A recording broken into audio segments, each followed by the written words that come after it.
kalian memenjarakan saya sudah selesai. Tidak. Tidak sama sekali, tidak selesai. Lihat ini. Saya di dalam lapas Bolagi 6 bulan. Di Rutan Makassar 4 bulan. Di Rutan Tatipola 2 bulan. Kau tahu? Di ruang Tati sendiri kalian melarang teman-teman saya, teman kuliah saya, Bayangkari yang mendukung saya, Bayangkari yang pro sama saya, kalian cekal untuk membasuh saya. Coba kalian cari di mesin pencarian di YouTube. Betapa ironisnya seorang Ernawati hanya mencari kepastian hukum di kematian saudaranya harus mendekam di penjara selama 1 tahun.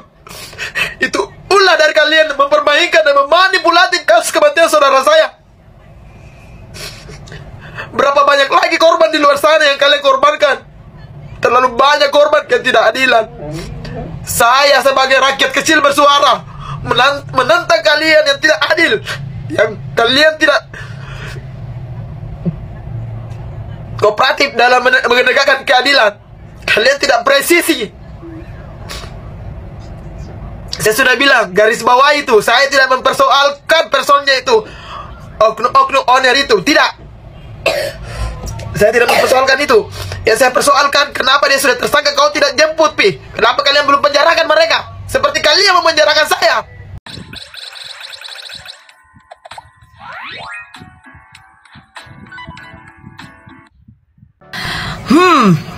Surat terbuka untuk para pimpinan kepolisian di Polda Sulawesi Selatan dan terkhusus di Polrestabes Makassar. Tabe Lompo di Tabe Lompo Kareng. Begini, saya dengar tadi sore kalian telepon suami saya, kalian panggil suami saya. Kenapa lagi istrimu bertingkah? Nanti lagi istrimu tidak dijempuki, nanti lagi istrimu ditangkap ki. Woi, kutanya kau semua para pimpinan Polda dan Polrestabes Makassar, apa lagi salahku? Sudah ku jalani, bos. Dengan bangga saya jalani. Saya bukan pecundang, bos. Ataupun pengecut seperti oknum polisi yang sudah saya viralkan itu. Makanya saya takut sama kalian. Tidak. Di atas langit masih ada langit. Di atas kekuasaanmu masih ada lagi. Bukan kau sendiri yang mau berkuasa. Ingat kok, selama ini saya diam di dalam penjara. Kalian penjarakan saya, kalian intimidasi saya, kalian siapkan saya pasal demi pasal berlapis agar saya ditangkap. Dan kalian kriminalisasi saya, intimidasi jaksaku, intervensi hakim yang telah memproses saya. Lucu. Tuntutan 1 tahun, vonis 1 tahun 6 bulan, ancaman 7 tahun penjara. Itu kan yang kalian berikan kepada saya. Dengan kalian tidak mengasihani kelima anak saya. Ini semua korbanmu. Itu anakku. Saya bersuara, saya ikut campur di dalam kasus skincare ini. Bukan skincarenya yang saya persoalkan ataupun personnya. Bukan. Yang saya persoalkan sama kalian semua, owner skincare yang sudah diuji lab ada merkurinya, kalian sudah tetapkan toh jadi tersangka toh. Kalian gembor-gemborkan di media sosial. Saya lihat beritanya. Tapi kalian tidak lakukan penahanan. Kalian ingat? 1 tahun yang lalu, tepatnya di 2023, di tanggal 24, Ernawati Haji Bakara masih berstatus saksi, panggilan saksi pertama. Tapi apa? Kalian di tanggal 28 mengepung rumah saya, bawa paksa saksi dengan dalih apa? Tidak kooperatif. Siapa yang tidak kooperatif? Saya janjian di tanggal 6 bulan 3, tapi di bulan 2 kalian sudah ciduk saya. Dengan segitu gagahnya kalian mengepung rumah seorang wanita, seorang perempuan, ibu Bayangkari, seorang ibu 5 orang anak, seorang istri dari polisi Bintara, pangkat yang paling rendah di mata kalian. Kalian ingat perbuatan kalian di tahun lalu? Saya sangat kecewa ketika kalian menangkap saya seperti teroris. Kau ingat? Yang kau datang lagi segerombolan di rumahku, kepul lagi. Pernah kau ingat itu? Saya bermasalah sama saudaraku. Saya dipitnah, dipukuli saudaraku. Tapi datang polisi di sini kepun rumahku hampir 100 orang, penuh lorongku. Bahkan rumahku full. Saya sangat kecewa kepada kalian, hai Polda Sulsel. Kecewa, Kak. Dan tidak bisa terbendung ini rasa kecewaku sama kalian semua yang sudah menzolimi saya, terkhusus Krimsus. Kenapa lagi kau panik? Kenapa suamiku yang kau panggil lagi? Kenapa? Hubunganku sama suamiku sudah renggang. Antara hidup dan mati mami itu rumah tanggaku. Jadi kalau kalian mau intervensi suamiku, panggil suamiku, dosa besarku semua. Suamiku tidak pernah ikut campur. Bahkan di TikTokku, akunnya suamiku ku blokir. Paham kok? Di ujung tandungi pernikahanku. Karena kenapa? Percuma aja jadi Bayangkari. Kalian dengan seperti apa? Seperti kayak saya, teroris saja kalian tangkap saya tahun lalu. Kau pikir dek, kau bilang begitu tadi sore toh? Kau bilang tadi sore suamiku berhenti minta istrinu. Kenapa tidak mau tenang? Tidak bisa kan tenang. Rusak mi jiwaku, rusak mi. Trauma, Mak. Dan sangat tidak adil. Ketika rakyat kecil bersuara, langsung diciduk. Tapi ketika seorang miliarder beratusan miliar uangnya sudah tersangka, kalian tidak bisa melakukan penahanan. Sungguh tidak adil bagi rakyat kecil. Saya salah satu korban kalian. Korban ketidakadilan, di mana saya hanya menyuarakan ketidakadilan kematian saudara saya di sosial media. Kalian melaporkan saya dengan undang-undang ITE.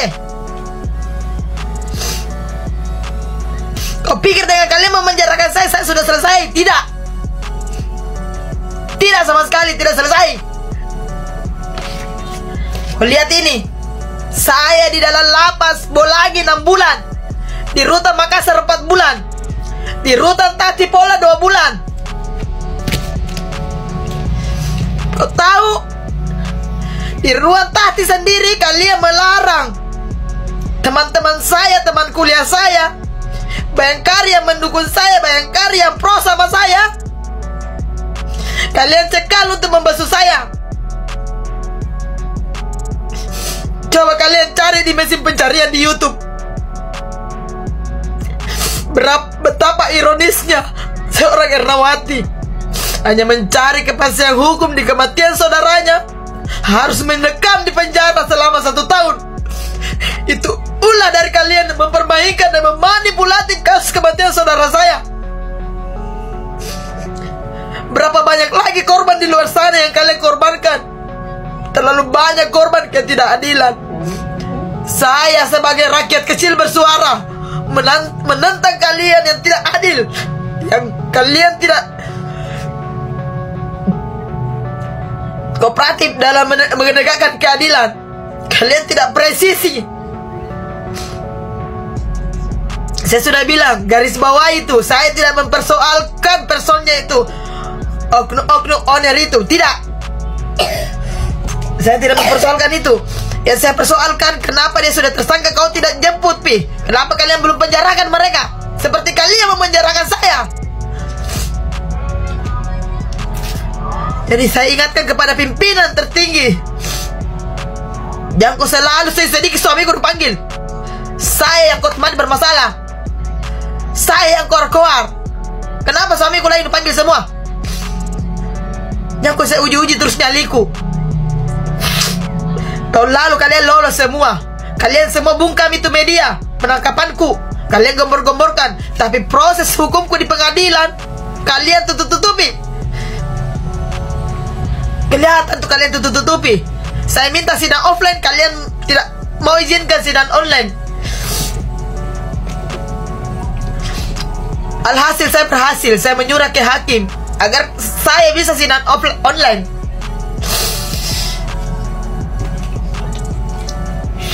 Tapi apa?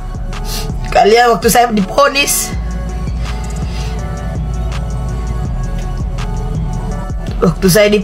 toh, kau apakan saya? Kalian semua bekerja sama. Bagaimana caranya ini Erna bisa Dari ancaman 7 tahun penjara, maksimalkan Ernawati. Ku tahu semua di permainanmu. Supaya apa? Supaya saya bungkam, supaya saya diam. Ku tahu Ji. Beberapa bulan saya bungkam sekarang, bungkam Kak. Saya berani bersuara karena di sini sudah tidak ada keadilan. Saya sudah di depan mata telanjang saya lihat bagaimana hukum kalian permainkan terus. Seorang tersangka tapi kalian belum melakukan penahanan. Sangat ironis. Tidak adil buat saya. Jadi stop kok.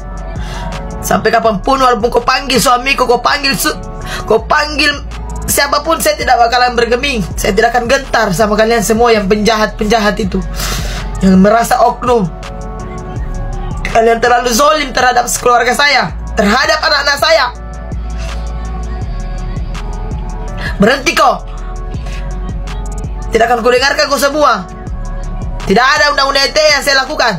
Apalagi kau mau penjarakan saya, silakan. Kalau kau mau penjarakan saya, silakan kau lapor saya. Apalagi laporanku, apalagi yang kau mau kriminalisasi saya, apalagi. Tidak cukup ke? Kepada bapak-bapak anggota Dewan DPR RI di Jakarta, tolong. Ibu Riki Pitaloka, Pak Gerindra, tolong periksa semua ini yang terlibat kematian saudara saya, yang terlibat kriminalisasi saya tahun lalu. Tolong diproses semua. Sekarang mereka mengancam saya dan mengancam suami saya. Mereka larang saya keluar-keluar, tapi tidak memberikan saya keadilan.